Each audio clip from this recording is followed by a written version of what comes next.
Di sana terbayang wajah anak-anak, terbayang wajah istri, keluarga. Dalam bayangan tersebut, saya sempat bilang, maafkan Bapak. Tidak ada lagi yang saya harapkan waktu itu selain dari pertolongan Allah. Mudah-mudahan dalam takdirnya Allah masih menyisakan pendaki yang nantinya akan bisa menolong saya.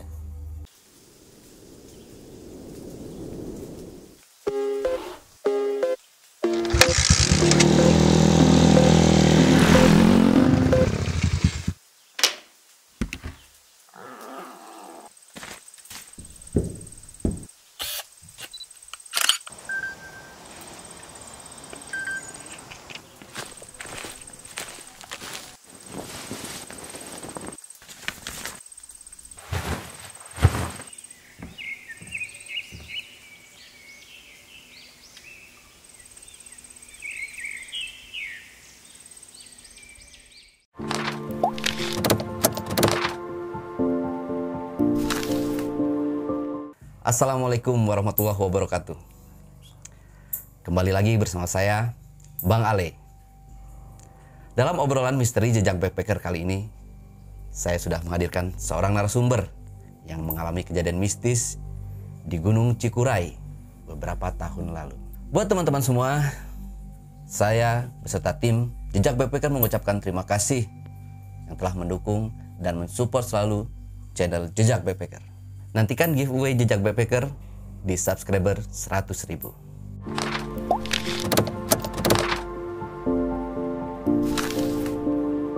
Assalamualaikum Bang Jack. Wah, ketemu lagi nih kita Bang Jack. Ya. Jadi hari ini tadi kita habis keliling ya. Iya. Keliling Garut. Iya. Nah, Bang Jack ini kan pernah mengalami kejadian mistis di Gunung Cikuray. Iya, sedikit. Lebih tepatnya tahun berapa itu Bang? Baru-baru ini, sekitar tahun 2019. Oh, masih baru ya. Oke, Bang Jack bisa diceritakan sedikit kepada penonton setia di rumah. Makhluk itu sedang mendengus-dengus ke arah kiri saya, sementara tangan yang satunya sedang menggenggam sukma saya. Nah teman-teman, sebelum Bang Jack menceritakan pengalaman mistisnya lebih dalam lagi, saksikan setelah OMG yang satu ini.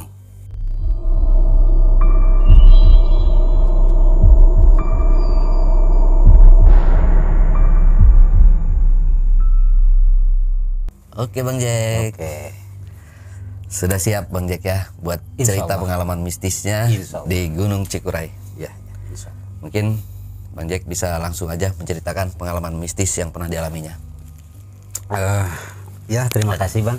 Ya, sama-sama Bang. Dan terima kasih sebelumnya pada Abang dan tim Jejak Backpacker yang sudah menyempatkan. Jejak Backpacker. Iya kan, Jejak Backpacker. Backpacker.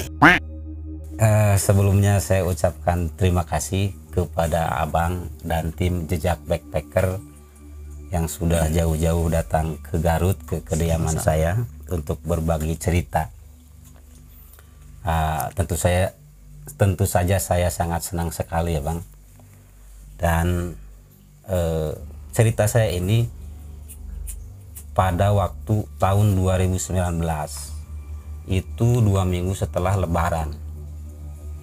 Seminggu setelah Lebaran, saya lagi berkumpul nih kan di rumah nenek. Terus ada adik sepupu yang bilang pengen muncak, dan dia berencana untuk muncak dengan teman-temannya, teman sekolahnya. Dia satu sekolahan, ngajak saya nih. Ya udah, saya mauin aja. Ya udah katanya, harus masuk di grup biar nanti kita untuk update perkembangan kepositifan mendaki. Betul. Karena waktu itu saya hanya sebagai pengikut, jadi kesepakatan saya serahkan kepada yang pokok membuat acara naik itu. Nah, yang mana kesepakatan waktu itu kita nggak berangkat dari base camp yang memang resmi. Kita berangkat dari rumah teman yang memang akamsi, dan motor pun kita nggak nitip di parkiran base camp. Ya apa, saya maklumi lah ya mungkin biar hemat aja gitu. Tapi ternyata disitulah mungkin hal yang sangat disayangkannya.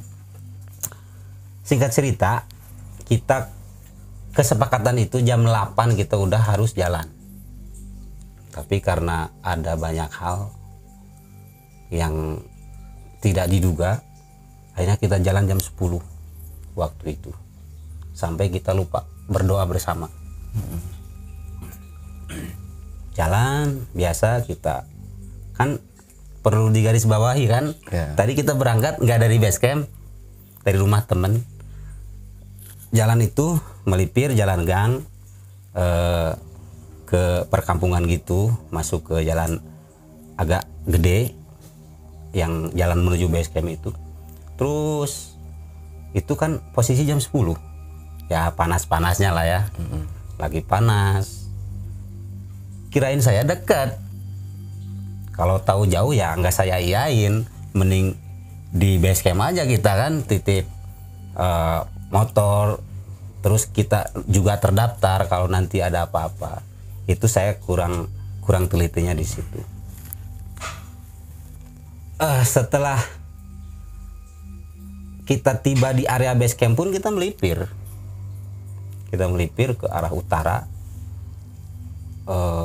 biar ya kita nggak kelihatan sama orang base camp. Kebetulan waktu itu saya memakai jalur Cikajang, yaitu jalur Carip. Dan yang lucunya kan saya kira itu dekat dari rumah teman ke base camp itu, ternyata Bang 1,5 jam. Coba bayangin, jalanan nanjak. Ya 1,5 jam jalan, belum juga kan udah capek Bang. Nah lalu memang ada sedikit kesal sih, cuman ketika saya kan kesini mau bersenang-senang, kenapa harus dipikirin hal itu? Ya udah terjadi ini, lanjutin aja perjalanan. Nah, kita lanjutin perjalanan.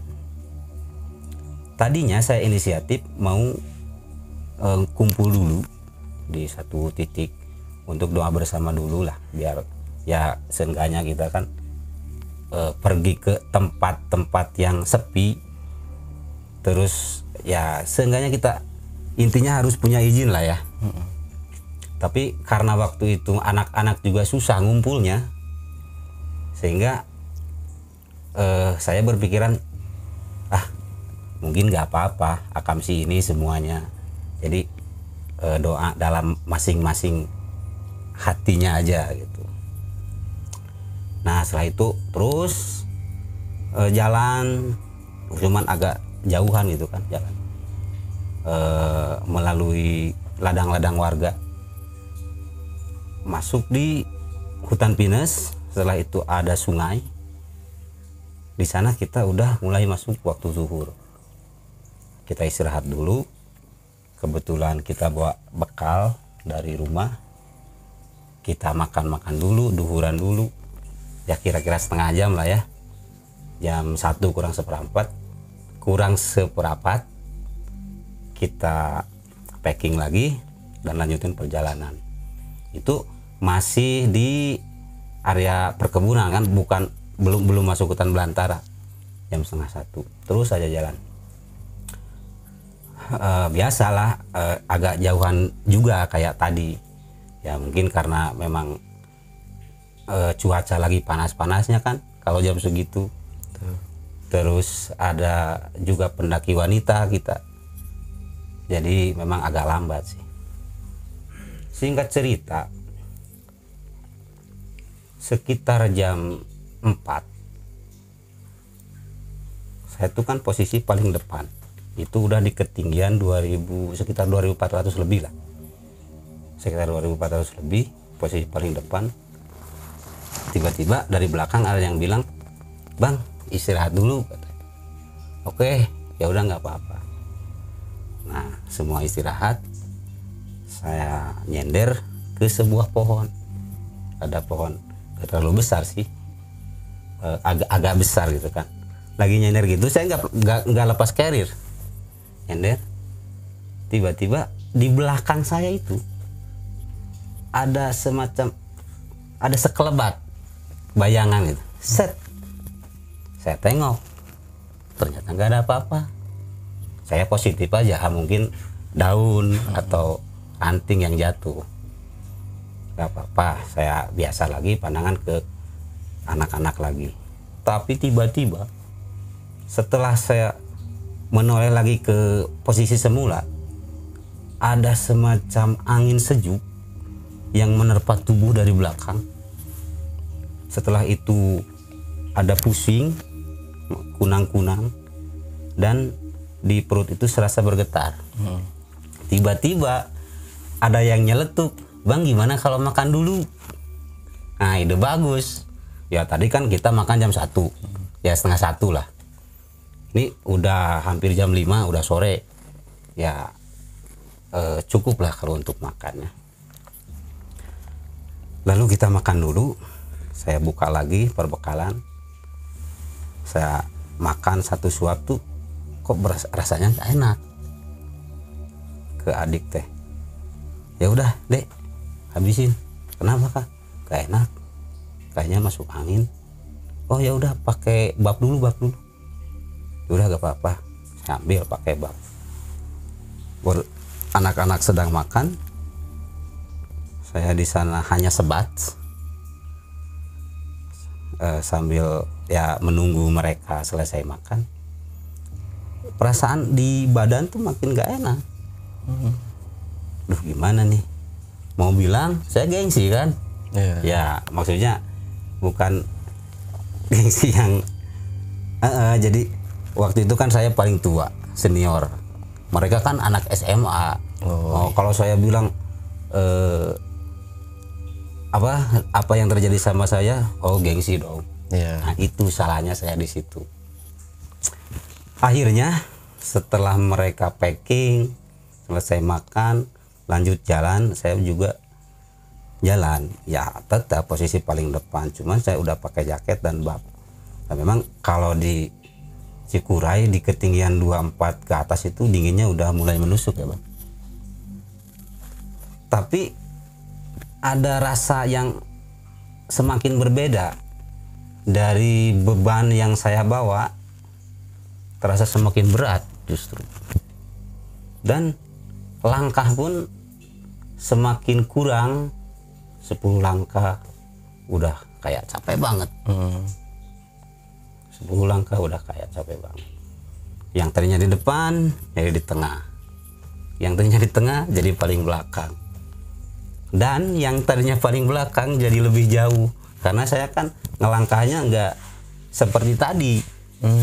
Ada perasaan berat di belakang, juga mungkin tenaga udah terkuras. Itu. Setelah itu ada kelihatan rombongan lain dari belakang. Saya pikir nggak apa-apalah, rombongan saya mah di depan aja, saya bareng aja sama yang belakang. Nah, saya sambil jalan terus kesusul sama yang belakang, tetap aja gitu, sama yang belakang juga saya keduluan. Nah setelah itu tiba-tiba di perut itu terasa semakin sakit atau gimana ya, intinya waktu itu saya memutuskan untuk buang itu dulu. Mohon maaf ya, buang air besar dulu. Mungkin ini pengen buang air besar, itu pikir saya. Saya lepas carrier, saya taruh di jalur, saya cari semak-semak. Tapi tetap saya bisa melihat carrier itu supaya nanti kalau ada yang kaget, misalkan orang lewat, pendaki lewat, kaget lihat carrier, saya tinggal teriak aja, punya saya, gitu kan, dari semak belukar itu. Nah, ketika saya buka carrier tadi, saya pergi nyari semak-semak, perasaan itu beda, ringan. Ya maksudnya Kalau ringan karena lepas carrier itu udah biasa, memang biasa. Cuman di kepala juga ringan, di kepala ringan, di perut, loh kok nggak ada lagi rasa seperti tadi. Tapi udah terlanjur nyari semak-semak kan. Ya udah, biar tenang juga nanti jalannya. Akhirnya saya memutuskan sekitar 5 menit atau lebih lah, 5 menit lebih saya proses itu dulu. Setelah itu kembali lagi, perasaan udah mulai ada lagi nih tenaga. Tapi pas bawa carrier gitu lagi kayak tadi. Sampai-sampai saya jalan yang tadinya 10 langkah jadi 8, 9 sampai 5 langkah udah gimana gitu perasaannya. Ya maksudnya tenaga. Ada lagi pendaki kalau nggak salah 6 orang.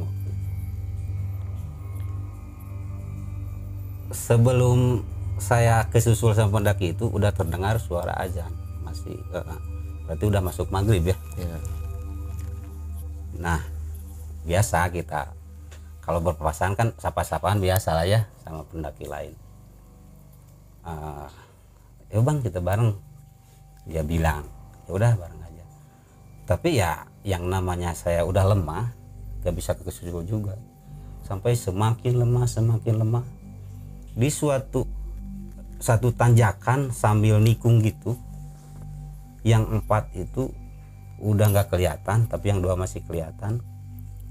Saya semakin lemah, akhirnya saya jatuh. Ya maksudnya saking lemasnya saya jatuh. Waktu itu saya sempat teriak minta tolong 2 kali, tapi 2 orang itu meskipun dekat lah ya sekitar 5 meter atau 6 meter, 2 kali saya teriak minta tolong sekuat tenaga, dia gak nengok, sama sekali gak nengok. Istirahat yang minum.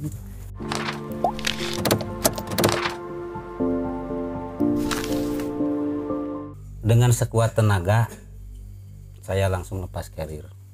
Ya maksudnya dengan sisa-sisa tenaga, soalnya kan kondisi udah lemah. Saya merasakan dingin yang semakin dingin, lemah yang semakin lemah, sampai-sampai saya mau ambil HP di saku. Ya seenggaknya kan saya mau bikin sebuah video. Takutnya saya amit-amit tapi ya lewat di sana gitu kan. Itu udah nggak kuat, kaku aja. Akhirnya saya berbaring kayak ngeringkuk gitu di sebelah jalur. Nah, di sininya ada kalau tunggul itu apa ya? Tunggul. Potongan Tunggul kayu yang kayu, ditebang. ya, tunggul kayu. Saya di sana ngeringkuk. Ya perasaan mah udah kacau. Di sana terbayang wajah anak-anak, terbayang wajah istri, keluarga. Dalam bayangan tersebut saya sempat bilang, maafkan bapak, belum bisa jadi bapak yang baik. Saya bilang begitu. Ya tapi itu dalam pikiran gitu. Ya. Ya takutnya saya ya lewat aja gitu, amit-amit tapi ya. Nah setelah itu mungkin nggak ada yang bisa saya lakukan selain berdoa. Terus berdoa, baca sholawat sebisa saya lah. Sampai-sampai tiba-tiba ada perasaan ingin tidak sadarkan diri. Justru itu semakin saya takut. Maksudnya ya itu tadi. Ya. Takut lewat aja di sana gitu. Jadi ya tetap, tapi rasa itu saya tahan ya, maksudnya untuk tetap bisa mengawasi keadaan gitu kan. Takutnya ada binatang buas atau apalah, dan ya takutnya kebablasan itu kalau saya tidak sadarkan diri. Ya kebablasan sampai pagi sih, pagi bangun lagi gak apa-apa, saya tinggal turun aja. Tapi gimana kalau kebablasan malam, tengah malam mau naik nggak kuat sendirian, udah pada ninggalin kan. Tidak ada lagi yang saya harapkan waktu itu selain dari pertolongan Allah. Mudah-mudahan dalam takdirnya Allah masih menyisakan pendaki yang nantinya akan bisa menolong saya. Dan akhirnya saya pun tidak sadarkan diri. Tapi itu tidak lama bang, saya langsung ngorejat. Bahasa ngorejat apa sih? Astagfirullahaladzim, aduh jangan sampai, pokoknya harus tetap sadar. Dan ya yang namanya orang lemah tetap aja tidak sadarkan diri. Tapi dalam setengah sadar itu saya mendengar bisikan, tinggalkan benda itu di sini.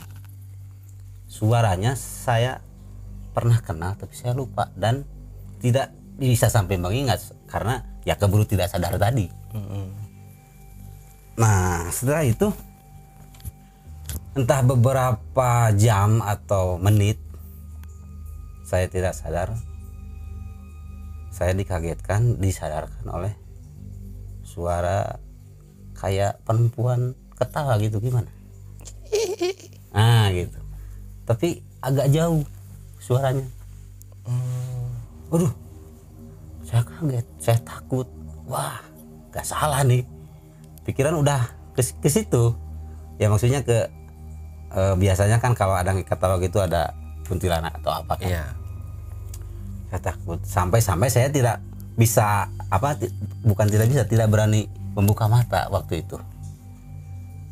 Dalam keadaan seperti itu saya masih sempat bergumam dalam hati, saya tahu kalian ada di sini, saya tahu kalian berdampingan dengan dunia saya, tapi please jangan mengeluarkan suara itu lagi, apalagi sampai belum beres juga saya, gumaman saya tadi belum beres, ada lagi suara itu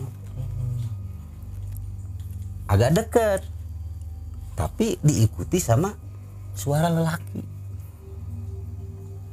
Nah kan ya yang namanya lagi sepi ya, maksudnya suasana sunyi, terus dari kejauhan juga kan kedengaran tapi nggak jelas, kayak yang ngobrol gitu, nggak jelas.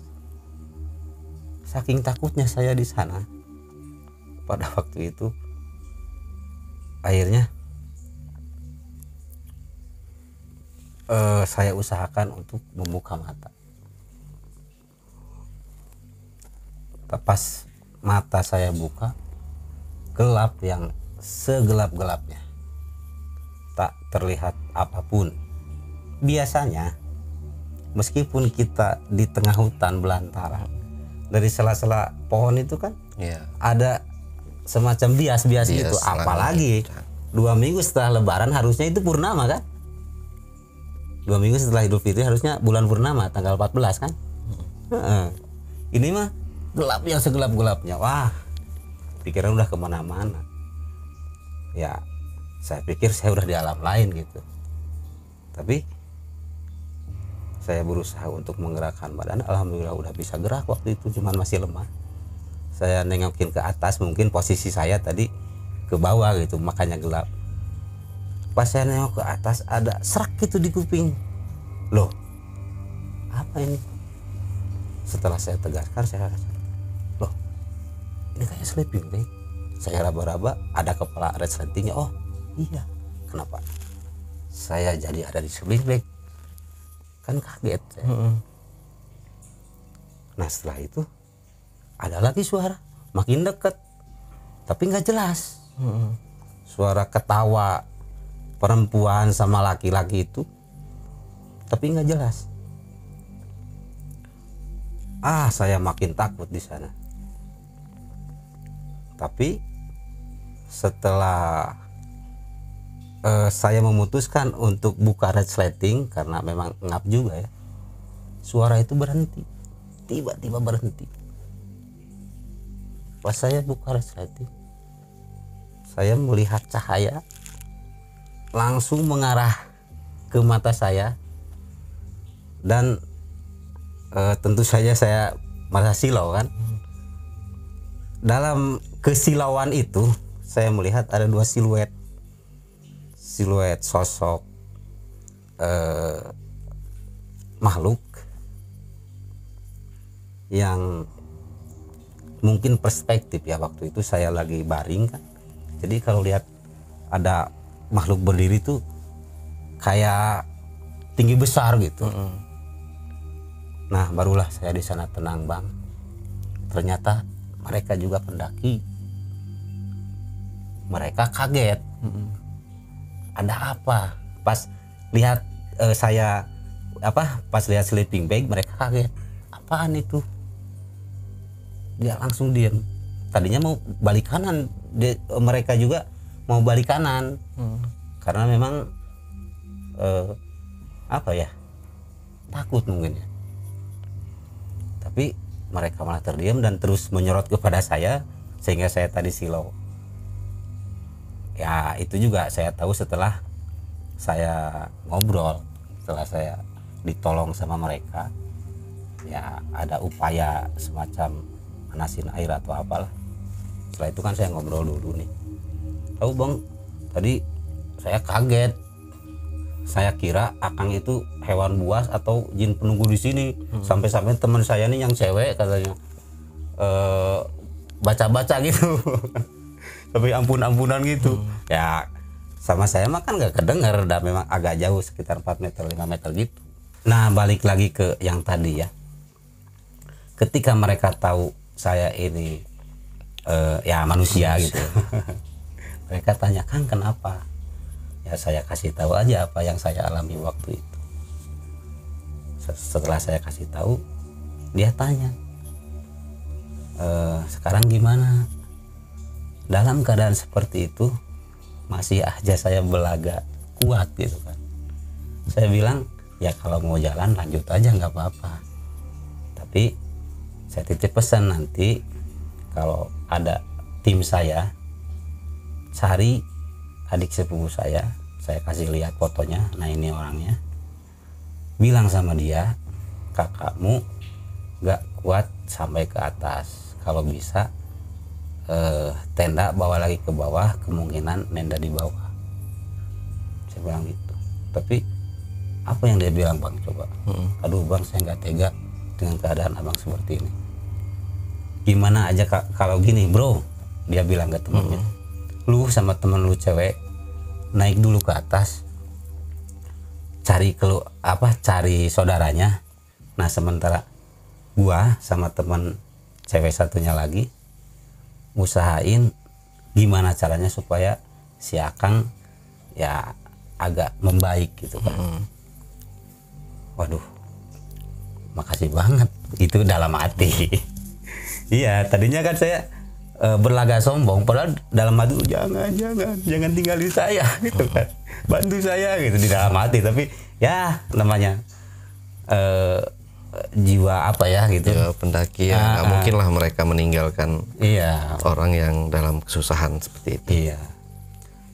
Yang salutnya lagi ketika ditawarin opsi seperti itu oleh temannya, si teman satunya lagi, maaf gak bisa kalau harus berdua. Bukannya saya ngeremehin kemampuan wanita, cuman kalau saya sendiri naik ke atas mungkin bisa lebih cepat. Salut kan? Gitu. Ya akhirnya mereka setuju untuk stay bertiga di sana, yang satu orang laki-laki ke atas. Salutnya itu malam kan sendirian ke atas. Waduh, hebat bener menurut saya. Setelah itu yang 3 tadi ya tanya saya, Kang bawa logistik tuh katanya. Ya kalau logistik ada di carrier, buka aja nggak apa-apa, apa yang sekiranya dibutuhkan sok aja gunakan. Ya udah Bang, maaf ya ini saya carriernya acak-acak. Ya maksudnya ya buka gitu, bongkar-bongkar gitu. Nah sedang bongkar-bongkar gitu, oh iya Bang ini kompor udah ada, air ada. Oh ya ini apa Bang, ada sebuah kresek, ada sebuah benda di sana, makanan. Ini apa Bang? Dia bilang apa? Coba saya raba. Oh mohon maaf, ini gantung aja di pohon, karena saya teringat bisikan tadi sebelum saya tidak sadarkan diri bahwa saya harus meninggalkan benda itu. Nah setelah itu dia nurut, gantung di pohon, lalu mulai masak air. Setelah panas masukin tupperware, kasih saya ambil. Saya masih posisi dalam sleeping bag tuh, cuman resletingnya dibuka. Tupperware-nya pertama saya jepit di kedua telapak kaki karena memang keadaannya kan udah tadi kaku, pertama dingin yang semakin nusuk gitu. Setelah enakan telapak kaki ke betis, ya pokoknya satu persatu setiap yang saya rasa dingin saya tempel itu Tupperware yang udah diisi air panas. Nah, singkat cerita, alhamdulillah saya agak baikan, udah bisa duduk dan ngobrol-ngobrol. Ya suasana udah gak terlalu mencekam. Saya juga udah syukur alhamdulillah ya. Subhanallah sekali pada waktu itu, Bang. Lalu dalam asiknya ngobrol setelah kondisi agak pulih, dia bilang, sekarang mau gimana Kang? Apa mau lanjut sekarang atau nunggu dulu yang dari atas yang nyusul? Ya mungkin aja abang mau tetap ngecamp di sini. Dia bilang, ini aja. Alhamdulillah saya pulih. Meskipun yang dari atas nggak kesini juga, kalau udah baikan gini mah mungkin saya bisa turun lagi, nggak ngecamp di sini juga. Karena dari medannya juga kan nggak ada tempat buat diriin tenda juga. Terus meskipun ada tempat, kalau di tengah-tengah itu kan takutnya ada binatang buas atau apalah gitu kan. Oh gitu Kang, aduh gimana Kang? Katanya dia juga merasa bingung.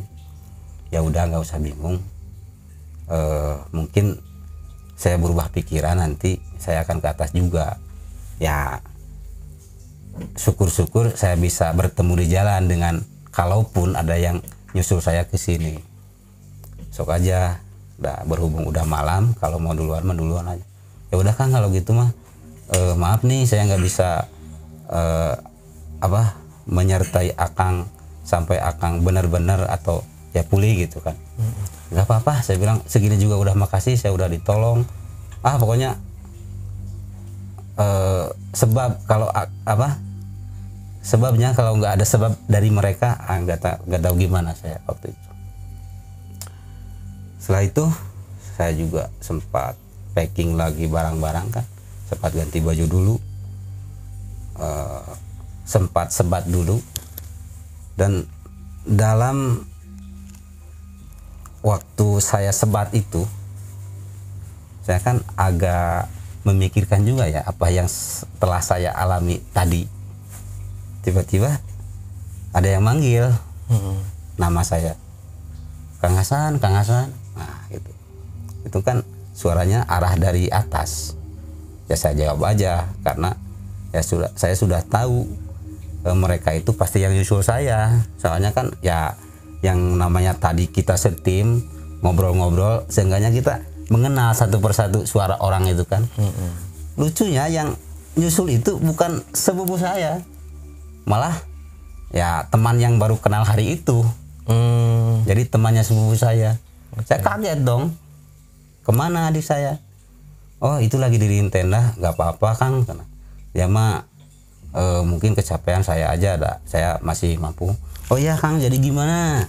Dia bilang, ini kan tenda sudah bawa, apa mau ngecamp di sini atau berubah pikiran mau ke atas aja, soalnya ya terlalu berbahaya kalau di sini, dia bilang.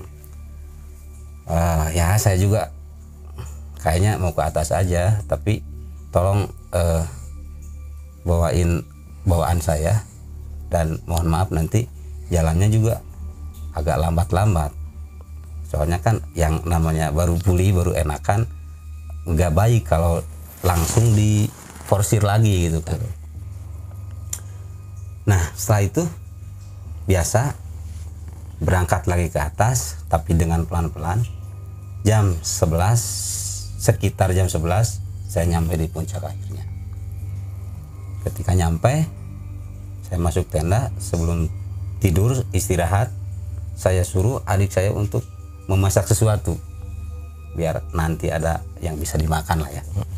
Kebetulan waktu itu saya bawa banyak cadangan makanan, karena biasa kalau saya naik gunung itu kayak yang mau hajatan gitu.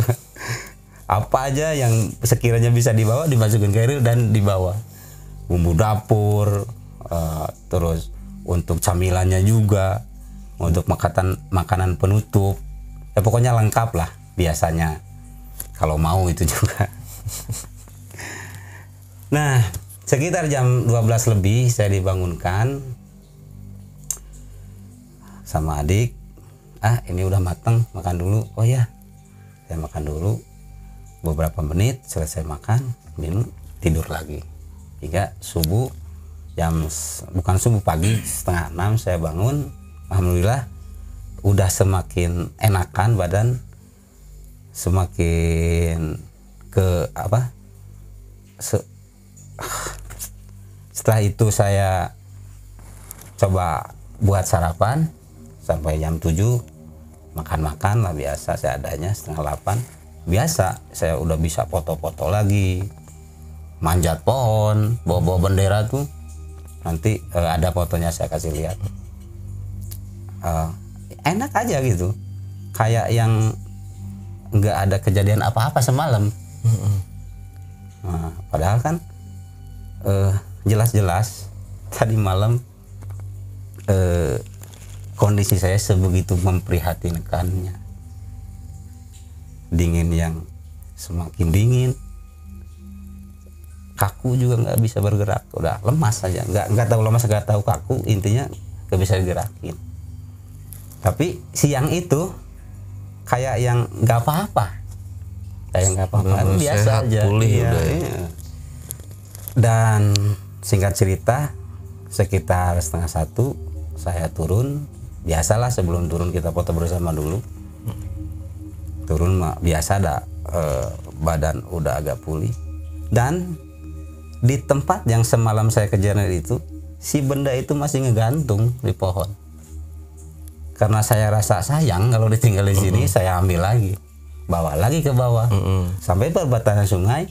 Kita di sana kan rencananya masak di sana untuk makanan beratnya. Saya pasak lagi tuh, ya saya masak lagi makanan itu, yang semalam pernah disuruh disimpan itu. Hingga akhirnya sekitar jam asar, saya sampai di rumah teman, istirahat sebentar, lalu saya pulang ke rumah. Alhamdulillah saya bisa berkumpul dengan keluarga, saya bisa bertemu anak-anak lagi, ya tentu saya senang sekali. Ya mungkin itulah yang saya alami pada waktu kejadian di Cikuray itu.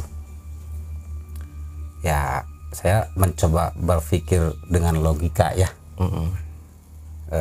positive thinking, berpikir rasional bahwa itu memang dari kelemahan fisik aja yang saya alami, dan bukan nggak ada unsur apa-apa gitu. Tapi ada dua hal yang saya tidak mengerti adalah ketika saya harus meninggalkan sebuah benda di tempat itu, dan kenapa tiba-tiba saya ada di sleeping bag. Saya coba berpikir, mungkin saja masalah sleeping bag ya, mungkin saja ada orang lewat terus berusaha menyelimuti saya lalu pergi lagi tanpa menyadarkan saya. Tapi saya rasa nggak mungkin. Atau saya sendiri bangun terus ambil sleeping bag, saya masuk sleeping bag dalam keadaan tidak sadar seperti orang Igo. Saya rasa lebih nggak mungkin, soalnya sebelum tidak sadar diri saya sama sekali tidak bisa bergerak karena lemas atau kaku, saya nggak tahu. Tapi ya saya nggak terlalu memikirkan hal itu, karena memang ya untuk apa gitu. Yang penting saya udah selamat, saya udah bisa beraktivitas kembali, melanjutkan hidup lah istilahnya. Santai aja biasa. Hingga pada suatu hari, hampir sebulan dari kejadian saya di Cikuray itu, anak saya yang paling kecil tuh ngajak jalan-jalan pada suatu sore. Ya biasa jalan-jalan keliling kampung lah. Ya saya turuti aja daripada nangis kan. Nah jalan-jalan, udah beres keliling kampung mau pulang, anak saya itu minta dilanjutin, jangan dulu pulang, maksudnya dilanjutin ke kampung sebelah. Daripada nangis saya turuti lagi. Setelah mau sampai ke kampung sebelah kan ada perbatasan. Dari kejauhan sekitar 50 meter saya melihat seorang bapak-bapak. Ya tentu saja sudah saya kenal Bang, cuma nggak begitu dekat gitu. Tiba-tiba waktu itu saya teringat bahwa yang membisikkan saya pada waktu kejadian di Cikuray itu si bapak itu. Tiba-tiba ingat, oh iya si bapak ini suara yang waktu kejadian. Tidak lama saya berpapasan, biasa senyum dia, nanya mau kemana. Saya bilang ngasuh, ya bawa jalan-jalan itu kan istilahnya ngasuh ya, ngomong ya. Oh ya tuh mampir dulu, dia bilang. Enggak. Nah soalnya ini kan kalau bawa anak, kalau mampir lagi enak-enak ngobrol, sebenarnya udah ngajak pulang gitu. Insya Allah nanti kalau udah ada waktu saya kesini lagi sekalian mau ada yang saya tanyain soal suara bisikan tadi. Tapi yang saya bikin kaget, dia bilang langsung spontan mau nanyain waktu di Cikuray itu Bang. Kaget kan saya sampai nggak bisa ngomong. Loh kok tahu ya, tapi mungkin dia udah tahu lah ya, karena memang bisa disebut orang pintar. Dulu waktu saya muda saya sering antar bapak ke rumahnya. Ya biasa salaman, saya pulang lagi. Nanti kalau udah sore bapak saya mau jemput ke sana, salaman lagi, pulang lagi. Nah sebatas itu saya kenal sama beliau. Ya mungkin ya itu udah sebab aja ya. Ya kita nggak langsung aja, itu pertolongan Allah dengan sebab beliau gitu ya, perantaranya ya. Nah, karena mungkin terlalu kaget waktu itu juga saya balik pulang langsung. Untung anak saya nggak rewel lagi. Setelah maghrib saya kembali lagi menuju rumah beliau si bapak tadi, tapi saya bawa adik sepupu saya dulu ya. Kalau malam kan ya maklum namanya di kampung, kalau lewat jalan-jalan sepi itu biasanya beda gitu kan kalau sendiri. Biasanya berdua kita ada teman ngobrol gitulah ya. Nah setelah saya sampai di rumahnya ya biasa basa-basi, kita sebat, minum kopi gitu.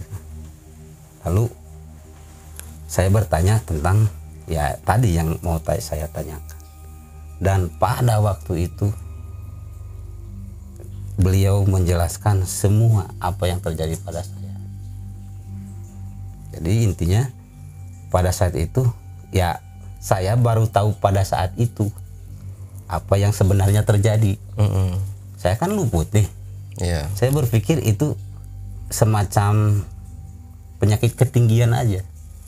Tapi saya juga pikir biasanya kalau penyakit ketinggian kalau naik lebih tinggi itu lebih parah. Lima enggak, malah baik gitu, enakan, baik. Nah dia menjelaskan semuanya nih dari mulai awal. Dia tahu bahwa saya lagi kondisi itu. Jadi waktu itu beliau bilang setelah sholat maghrib lagi berzikir, tiba-tiba beliau kedatangan hodam saya meminta tolong. Nah, pada saat itu juga beliau bilang langsung menelusuri keadaan saya, ya tentu saja secara gaib ya, dan mendapatkan saya di tengah hutan belantara sendirian malam. Ya agak ngeri juga. Nah, dalam keadaan seperti itu, saya lagi ngeringkuk di jalur, carrier saya di sebelah kepala, sementara tangan yang satunya sedang menggenggam sukma saya. Makhluk itu mengikuti saya dari bawah pas tempat saya makan tadi, karena dia tertarik oleh aroma makanan yang ada di carrier saya itu. Itu sebetulnya ya beliau bilang khodam saya itu udah memberitahu saya waktu pas saya berasa ingin pup. Itu kan rasa agak enakan tuh. Ya, betul. Pas lepas carrier tuh. Seharusnya dari sana saya berkesimpulan bahwa ada masalah di carrier itu. Ya karena saya nggak tahu kan, saya lanjutin aja gitu. Jadi itu kan makanan ya, memang kalau kita buah carrier yang pertama kecium itu mah dari makanan itu. Ya memang aromanya sih sangat apa? Memukau, bukan kalau menyengat mah kesannya gimana ya? Ya memukau gitu aromanya. Nah, saya ditahan di tempat itu karena memang tempat itu adalah perbatasan dengan daerah kekuasaan makhluk lain gitu. Sehingga makhluk itu tidak bisa lewat tempat itu. Nah, soal tadi yang pendaki terakhir yang 2 orang itu nggak tahu gimana, mungkin dia di apa semacam ya pendengarannya ditutup, padahal saya kan keras minta tolong waktu itu, tapi meskipun jaraknya 6 meter ke atas dia nggak noleh sama sekali kan. Nah itu penyebab ya, ini beliau bilang penyebab saya mengalami kejadian seperti itu. Lalu saya tanya, lalu ada yang saya tidak mengerti, yaitu kenapa tiba-tiba saya berada di sleeping bag. Nah, dia hanya mengatakan gak usah tahu lah, yang penting Ujang udah selamat. Alhamdulillah Allah masih menyelamatkan Ujang. Allah masih apa namanya sayang sama Ujang, meskipun Akang yang melakukan hal itu ya, maksudnya kayak semacam penelusuran gaib ya gitu, tapi tetap itu dengan izin Allah. Intinya bersyukurlah kepada Allah. Nah, memang ya setelah mendengar penjelasan seperti itu saya diam aja, shock aja sampai ya udah beberapa menit barulah beliau memberikan 1 gelas air, ini minum aja dulu. Pas saya mau minum, apa perlu apa gimana ya pertanyaannya, barangkali ingin melihat wujud makhluknya seperti apa. Insya Allah bisa. Enggak, angkat tangan. Ya cukup tahu aja bahwa apa yang saya alami waktu itu ya bisa dikatakan ada semacam gangguan dari makhluk gaib itu. Ya untung aja waktu itu saya bawa adik sepupu saya yang lain gitu untuk menemani.